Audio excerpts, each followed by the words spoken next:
Hello friends. आज की इस चर्चा के अंदर हम बात करेंगे कि लॉन्ग टर्म इन्वेस्टमेंट किस तरीके से की जाती है, क्या बातें आपको ध्यान रखनी है।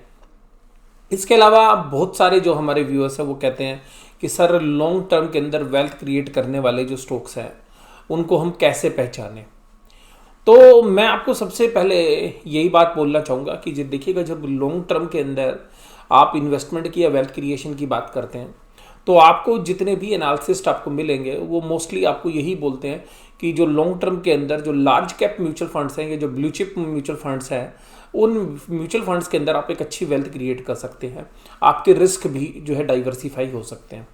और यहाँ पर सबसे ज़्यादा जो दारोमदार रहता है वो लार्ज कैप के स्टॉक्स के अंदर रहता है, या हम ये बोल सकते हैं कि ब्लू चिप के अंदर, या हम दूसरे शब्दों में बोले कि जो कॉफ़ी कैन पोर्टफोलियो है उसकी बात जो है लोग करते हैं। ये पोर्टफोलियो क्या होता है, क्या इसमें ध्यान रखना चाहिए। आप स्वयं अपने म्यूचुअल फंड्स की तरह अपना खुद फंड कैसे क्रिएट कर सकते हैं। आप जो भी ट्रेड करते हैं उस ट्रेड के अलावा एक अलग से आप कैसे एक लॉन्ग टर्म फंड क्रिएट कर सकते हैं जिसके अंदर आप अच्छे भाव के ऊपर अच्छे शेयर्स, अच्छी कंपनीज के शेयर्स खरीद सकते हैं। क्योंकि देखिएगा, जो 2020 का साल गया, इस साल के अंदर सबसे खास बात क्या थी कि 2020 के साल के अंदर हमने एक नीचे की गिरावट देखी, बहुत नीचे से जो है मार्केट गई और वहाँ से लगभग 90% जो है मार्केट ने रिकवर की। मैं ब्रॉडर इंडेक्स की बात कर रहा हूँ, मैं निफ्टी की बात कर रहा हूँ।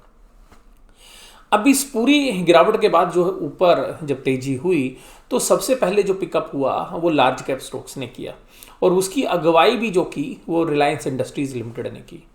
और उसके बाद आईटी स्पेस के अंदर जो कंपनीज थी उन्होंने लीड करना शुरू किया, और उसके बाद बाकी जो कंपनीज हैं वहाँ पर परफॉर्मेंस आनी शुरू हुई, और सबसे लास्ट में देखिएगा जो बैंकिंग और एनबीएफसी स्पेस था वो चला। यहाँ इस पूरी रैली के अंदर एक बात साबित हो गई, और ना केवल इंडिया में बल्कि वर्ल्ड वाइड अगर हम देखें तो एक चीज़ जो है सामने आई वो ये थी कि बड़ा और बड़ा होता गया, छोटा खत्म हो गया। यानी कि जो छोटी कंपनियां हैं उनको अभी भी चैलेंजेस हैं, उनके प्राइस अभी भी आप देखेंगे तो 5 साल के लो के आसपास ट्रेड कर रहे होंगे मोस्टली। अगर आप देखेंगे तो आज मार्केट इतनी ऊपर आने के बाद भी जो स्मॉल और मिड कैप के अंदर जो कंपनीज हैं उसमें बहुत सारी कंपनीज ऐसी होंगी कि जिनके शेयर प्राइस आपने खरीदे होंगे जब इंडेक्स जो है 9,000 या 10,000 पे होगा, और अभी इंडेक्स जो है 13,000 के ऊपर 14,000 पे चल रहा है, तब भी जो है वो प्राइजेस नहीं आए।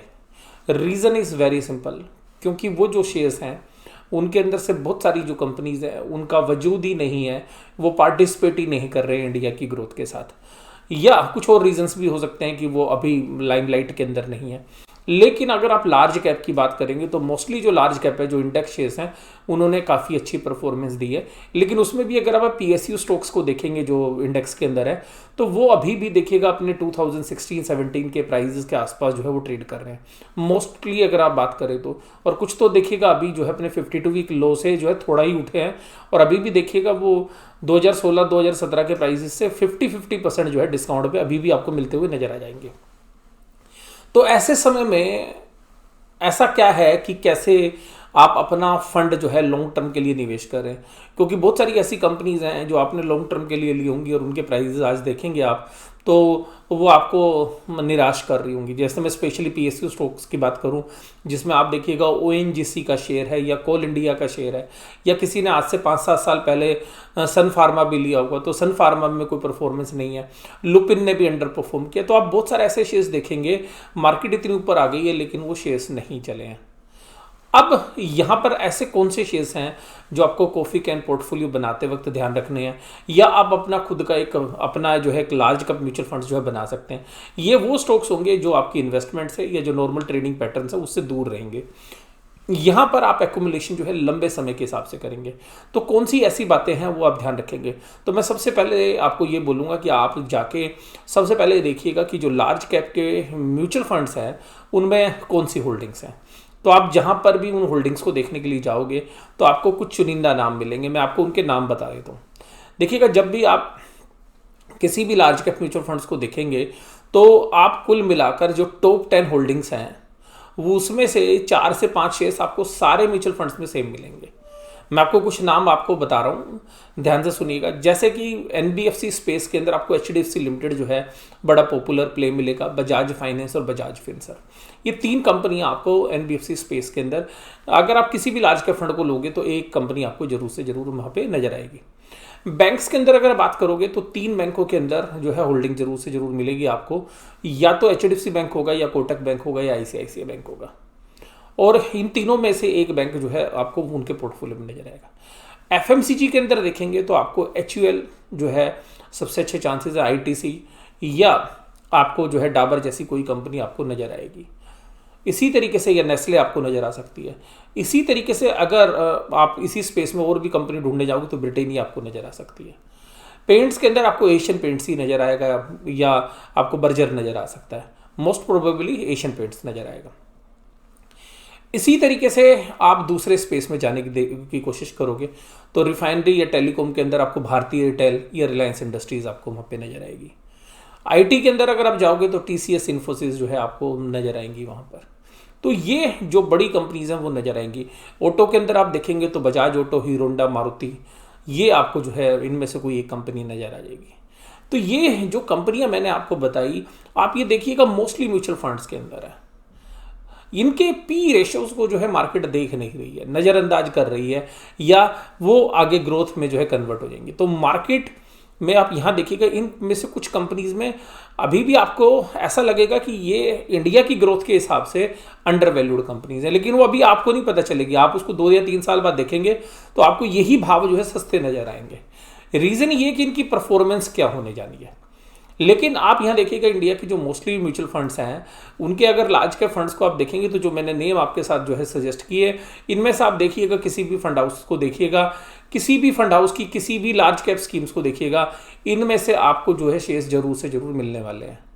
और रिलायंस मैंने बताया आपको, भारतीय एयरटेल बताया, एचयूएल बताया, नेस्ले बताया, आईटीसी बताया, ब्रिटेनिया बताया, मैं HDFC bank, Kotak bank, ICICI bank, HDFC limited, Bajaj Finserv, Bajaj finance, मैंने आपको सारे नाम दोबारा से ले दिए हैं। रिलायंस आपको बता ही दिया। उसके अलावा आप देखिएगा पीएसयू जो कंपनीज हैं जो पब्लिक सेक्टर अंडरटेकिंग, उनमें से कम कंपनियां वहां पे आपको नजर आएंगी। इनके पीछे लॉजिक क्या है, अगर आप अपना भी खुद जैसे फंड देखें तो वो क्या लॉजिक जो है वो डेवलप करते हैं। तो देखिएगा वैसे तो ये जो है मार्केट के ब्लू चिप हैं, तो जनरली इन कंपनीज में जब आप अपना कोई भी फंड जो है एलोकेट करें तो इसमें से कुछ चीज़ें ध्यान रखिएगा। मैं आपको सबसे पहले बोलूँगा साइज़ ऑफ द बिजनेस। उस बिज़नेस का साइज़ बड़ा होना चाहिए। अगर उस बिज़नेस में से कोई एक आधी यूनिट अगर ख़राब भी हो जाए तो वो बिज़नेस पूरा टोटली ख़राब ना हो। तो उस बिज़नेस के अंदर खुद के अंदर एक अच्छा बिज़नेस मॉडल होना चाहिए। तो सबसे पहली बात क्या है कि बिज़नेस का साइज़ बड़ा होना चाहिए, और उस बिज़नेस के साइज़ के साथ उसके अंदर ऐसा आपको जो आपको भविष्य दिख रहा है कि अगले 10 साल या 12 साल वहाँ तक उस बिज़नेस में कोई जो है आपको कमी नज़र नहीं आए, यानी कि आपको ऐसा ना लगे कि वो बिज़नेस बंद हो जाएगा। जैसे हम टाइटन की बात करते हैं तो टाइटन देखिएगा ज्वेलरी जो है बिकती रहेगी, ब्रिटेनिया के लोग बिस्किट, ब्रेड्स वगैरह या जो बाकी चीज़ें वो यूज़ करते रहेंगे। सिमिलरली आईटीसी में तो एफएमसीजी के अंदर, इसी तरीके से मेडिसिन के अंदर अगर आप बात करेंगे तो डीवीज़ लैब है, डॉक्टर रेड्डीज़ लैब है। तो इस तरीके की जो कंपनियाँ हैं वो ब्लू चिप पोर्टफोलियो में हो सकती हैं। तो इनकी आप देखिएगा एक लंबी स्टोरी है, तो ये लंबे टाइम तक जो है इंडिया में टिकने वाली हैं। इनका बिजनेस मॉडल अच्छा है। दूसरा देखिएगा इनमें से ग्रोथ क्या है, तो दूसरा पैरामीटर आप देखिएगा कि इनकी चलने के बाद कि ये लंबे समय तक चलेंगे, उसके बाद देखिएगा इन बिजनेस में ग्रोथ भी है या नहीं है। अब कुछ बिजनेस ऐसे हैं जिसमें हो सकता है कि ग्रोथ बहुत स्लो हो, जैसे एफएमसीजी का बिजनेस है, तो वो इंडिया की पॉपुलेशन के हिसाब से, पॉपुलेशन बढ़ती रहेगी, कंजम्पशन आती रहेगी, इंडिया की पॉपुलेशन के पास पैसे आते रहेंगे, इंडिया की जीडीपी बढ़ती रहेगी, लोगों के पास पैसे आएंगे तो एफएमसीजी में अपने आप जो है बाइंग आती रहेगी। लेकिन अगर ये जीडीपी नहीं बढ़ेगी तब भी लोग एफएमसीजी में कंज्यूम करेंगे। लेकिन वहीं दूसरी तरफ एसी, फ्रिज, रेफ्रिजरेटर या बाकी जो ट्रैवल, टूरिज्म, इस तरीके की जो कंपनी वो तभी चलेगी जब कंट्री के अंदर सब लोगों की इनकम बढ़ेगी। तो उस तरीके की कंपनीज में, और यहाँ पर एफएमसीजी के अंदर और फार्मा के अंदर इसीलिए बोला जाता है कि डिफेंसिव है, कि अगर इकोनॉमी में खराबी भी होगी तब भी ये चीज़ जो है परफॉर्म करती हुई नजर आएंगी। तो अब देखिएगा कोविड में क्या हुआ, एफएमसीजी में कोई दिक्कत नहीं आई, फार्मा ने तो आउट परफॉर्म कर दिया, और सारा बिजनेस आईटी प्लेटफॉर्म के थ्रू चला गया तो आईटी ने जो है आउट परफॉर्म किया। और इसके अलावा देखिएगा लोग सोशल डिस्टेंसिंग की वजह से ऑटोमोबाइल्स के अंदर अच्छी सेल नजर आई आपको। तो इकोनॉमी को कोविड के अंदर भी जो है रिवाइवल कहाँ से आया, ये जो सोशल डिस्टेंसिंग है उसका एक बेनिफिट जो है ऑटो इंडस्ट्रीज को भी मिला।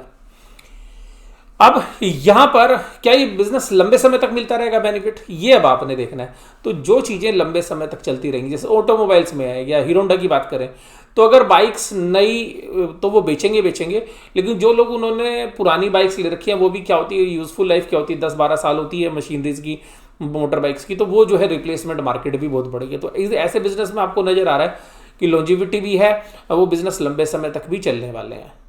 और यहाँ पर उनका जो बिजनेस मॉडल है उसकी तो हमने बात की। उसके बाद इन बिजनेस में चलने के साथ साथ ग्रोथ भी मिलती रहेगी आपको। तो इस तरीके के जो शेयर्स हैं वो जो है म्यूचुअल फंड्स वाले जो है अपने लॉन्ग टर्म पोर्टफोलियो में रखते हैं। अब तीसरी बात जो है मैं आपके साथ करूंगा वो है प्राइस, कि आपको ये बेहतरीन कंपनी कब सस्ते में मिल रही है। तो देखिएगा, जब इंडेक्स 7,500 था तो लोग 5,000 की या 4,000 की बात कर रहे हैं। तो लेकिन अब यहाँ बताइए कि जिन लोगों ने वहाँ पे इन्वेस्ट किया तो उनके तो बहुत अच्छी वेल्थ क्रिएट हुई।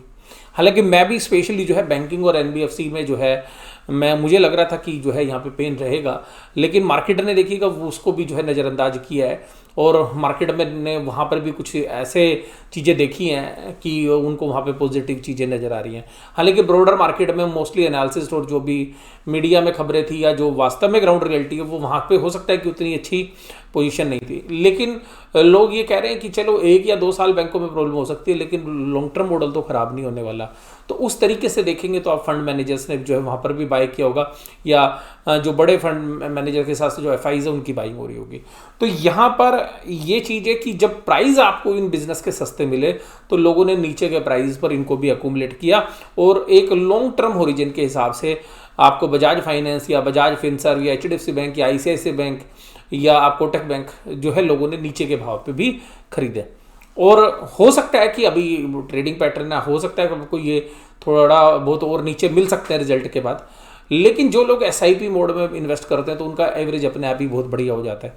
तो यहाँ पर जो है price at which you buy और सेल, तो जो प्राइस है वो काफ़ी इंपॉर्टेंट होता है।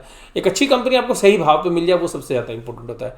अगर आज आप एचयूएल को खरीदते हैं और वो 70, 80, 90 के पी पे है तो वो फिर आपको रिटर्न्स नहीं दे पाएगी शॉर्ट पीरियड में, लेकिन अगर आप उसको पास्ट में देखेंगे तो बहुत अच्छी रिटर्न्स वो दे चुका है। लेकिन यहाँ पर ऐसी कंपनी ये नहीं है कि अब ये रिटर्न्स इतनी अच्छी नहीं देगी तो उसको पोर्टफोलियो से बाहर कर दें। तो यहाँ पर जो आप लॉन्ग टर्म का पोर्टफोलियो बनाते हैं या कॉफी कैन पोर्टफोलियो बनाते हो तो वहाँ पर भी इस तरीके के शेयर्स आपको रखने पड़ेंगे। चाहे एशियन पेंट्स की पी रेशियो 75 या 80 हो गई है, लेकिन वहाँ पर वो रिप्लेसमेंट मॉडल है, उस जैसी कंपनी अब दूसरी कोई बनेगी नहीं, उसको दूर दूर तक कोई रिस्क जो है नहीं है। तो मैंने आपको बहुत सारे नाम और आइडियाज़ भी जो है इसके संबंध में दे दिए। अब आइएगा मैं बात करता हूँ इसी सेक्टर के अंदर जो नई कंपनियां लिस्ट हुई। अगर हम बात करें कि इनके प्राइस वैल्यूएशन इतने ज़्यादा के, जैसे रूट मोबाइल का शेयर है। रूट मोबाइल देखिए बहुत सारे फंड मैनेजर्स जो है उसको एक्यूमुलेट कर रहे हैं, और अभी भी जो है बहुत जो फंड मैनेजर्स हैं उन्होंने टीवी पे आके भी जो है उसको न्यू ईयर की पिक बोला है, और 50% तक के गेन जो है उन्होंने सजेस्ट किए हैं। रीज़न ये कि बिजनेस मॉडल क्या है, ग्रोथ नजर आ रही है बिजनेस में, यस। प्राइस हो सकता है अभी आपको महंगा लग रहा हो, लेकिन अगर अर्निंग आ जाएगी तो प्राइस सस्ता हो जाएगा। तो इस तरीके की जो थीम है वो लोगों को पसंद आ रही है। इंडिया मार्ट की बात करें, डिक्सन टेक की बात करें, या अंबर एंटरप्राइजेस की बात करें, ये आज हो सकता है कि आप इसको प्रिडिक्ट कर रहे हो, लेकिन हो सकता है कि अगर आपकी प्रिडिक्शन गलत होगी तो ये कंपनियां हो सकता है कि आपको उतनी रिटर्न्स ना दे जितनी आप उम्मीद कर रहे हो। इसी तरीके से देखिएगा बर्गर किंग, तो बर्गर किंग में लोग उम्मीद कर रहे हैं कि ग्रोथ बहुत अच्छी होगी, बिजनेस मॉडल अच्छा है क्योंकि खाने पीने का बिजनेस हमेशा चलता रहेगा। प्राइस देखिएगा प्रॉफिट नहीं है कंपनी को, लेकिन फिर भी लोग ऊपर का प्राइस देने के लिए तैयार हैं। और मैंने भी आपके साथ डिस्कस की थी ये बात कि जो है आप प्राइस नहीं देखिएगा इसका, इसके प्रॉफिट मत देखिएगा, क्योंकि ये जो शेयर है ये आउट परफॉर्म करेगा इसलिए क्योंकि लोग इसका रिप्लेसमेंट देख रहे हैं कि क्या इसको रिप्लेस किया जा सकता है नहीं। तो जो मिड इनकम ग्रुप के जो लोग हैं, अगर वहां पर आप देखेंगे तो इन प्राइस के ऊपर जो पिज्जा है वो लोकल मार्केट में आपको मिलता है आपके जो अड़ोस पड़ोस की दुकान पे, तो उस प्राइस के अंदर वो ब्रांडेड पिज्जा जो है ब्रांडेड बर्गर जो है वो सेल कर रहे हैं और बाकी आइटम्स दे रहे हैं। तो वहां पर उसका जो बिजनेस मॉडल है वो आपको ध्यान रखना है। तो इसलिए देखिए लोगों ने वहाँ पे बहुत अच्छी वैल्यूशंस दी। अब देखिएगा बहुत सारे शेयर्स हैं जिनके आउट परफॉर्मेंस आई, आईपीओ के अंदर सब्सक्रिप्शन आई। मेजगांव डॉक का जो है आईपीओ, लेकिन वो रिटर्न्स में कन्वर्ट नहीं कर पाए आप, उसके बाद वो रैली नहीं आई। मिसिस बेक्टर को भी जो है लोग पिज़्ज़ा बर्गर किंग की तरह जो है समझ रहे थे, लेकिन उसमें उतनी अच्छी तेजी नहीं बनी लोगों ने, लेकिन उसका रिस्पांस बहुत अच्छा मिला। तो आप मिसिस बेक्टर को बर्गर किंग से नहीं आप कंपेयर कर सकते। इसी तरीके से हैप्पीएस्ट माइंड के अंदर आईपीओ में तो बहुत अच्छा रिस्पांस मिला, लेकिन वो रूट मोबाइल जितनी रिटर्न्स नहीं दे पाया, और ये मैंने आपके साथ डिस्कस भी किए थे पीछे भी जो वीडियोस के अंदर। तो मैं आपको केवल इस वीडियो में ये बता रहा हूँ कि अगर आप अपना लॉन्ग टर्म का पोर्टफोलियो बनाना चाहते हैं, अपना खुद का म्यूचुअल फंड बनाना चाहते हैं, तो आपको कौन कौन सी चीज़ें देखनी है। और मैंने आपको जो है कंपनियां भी लगभग जो है सजेस्ट कर दी हैं कि किस तरीके की कंपनियां जो है आप पोर्टफोलियो में रख सकते हैं। एक मॉडल जो है पोर्टफोलियो जो है आप अपना खुद बना सकते हैं। आपको ये वीडियो कैसी लगी जरूर से जरूर आप मुझे कमेंट बॉक्स में बताइएगा। वीडियो देखने के लिए धन्यवाद। Thank you very much.